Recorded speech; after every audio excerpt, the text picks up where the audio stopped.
মায়া সভ্যতার মাঝ থেকে পুরো বিশ্বকে দ্য গ্রেটেস্ট শো অন আর্থে স্বাগত জানালো আয়োজক মেক্সিকো। বিখ্যাত আজতেকা স্টেডিয়াম সাক্ষী হলো আরও একটা উদ্বোধনী অনুষ্ঠানের। 1970 ও 86 দুই বিশ্বকাপের পর 2026 বর্ণিল আয়োজনে কয়েক হাজার বছরের পুরনো সভ্যতায় নিয়ে গেল গ্যালারিতে থাকা 87,000 দর্শককে। ছিল মায়া সভ্যতার ইতিহাস, সমাজ ব্যবস্থা, উৎসব ও জীবনধারা।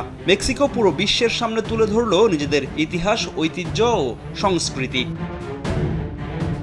প্রথম ধাপের চোখ ধাঁধানো 15 মিনিটের আয়োজনের মূল আকর্ষণ কলম্বিয়ান গায়িকা শাকিরা। ঐতিহ্যবাহী মারিয়াচি সঙ্গীতের সুরে সুরে তুলে ধরা হয় মেক্সিকোর ইতিহাস, আদিবাসী ও লোকজ সংস্কৃতি। গোটা স্টেডিয়ামকে পরিণত করা হয় জীবন্ত শিল্পকর্মে। তবে শুরুটা করেন মেক্সিকান পপ রক ব্যান্ড মানার। এরপরে আসেন ভেনেজুয়েলার জাস্টিন বিবার খ্যাত গায়ক ও গীতিকার ড্যানি ওশান। বিশ্বখ্যাত শিল্পীদের পাশাপাশি পারফর্ম করেছেন মেক্সিকোর স্থানীয় শিল্পীরাও।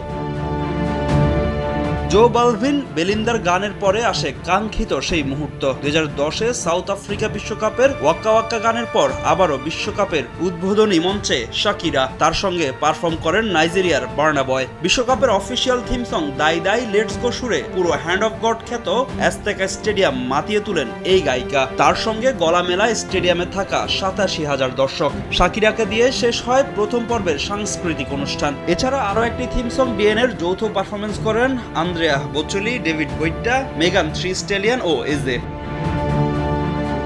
এরপরে মাঠে আসেন উদ্বোধনী ম্যাচের দুই দলের খেলোয়াড়রা। তাদের ওয়ার্ম আপ শেষে শুরু হয় দ্বিতীয় পর্বের আনুষ্ঠানিকতা, যেখানে ফিফার শুভেচ্ছা বার্তা নিয়ে আসেন মেক্সিকান ও হলিউড তারকা বিশ্বকাপ অ্যাম্বাসেডর সালমা হায়েক। তিনি বিশ্বের কোটি কোটি ফুটবল ভক্তকে স্বাগত জানান ইতিহাসের সবচেয়ে বড় বিশ্বকাপে।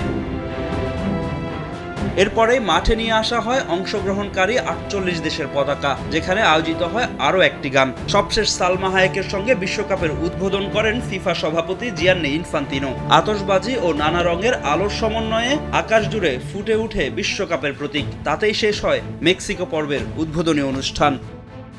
ফাহিম ইসলাম, সময় সংবাদ।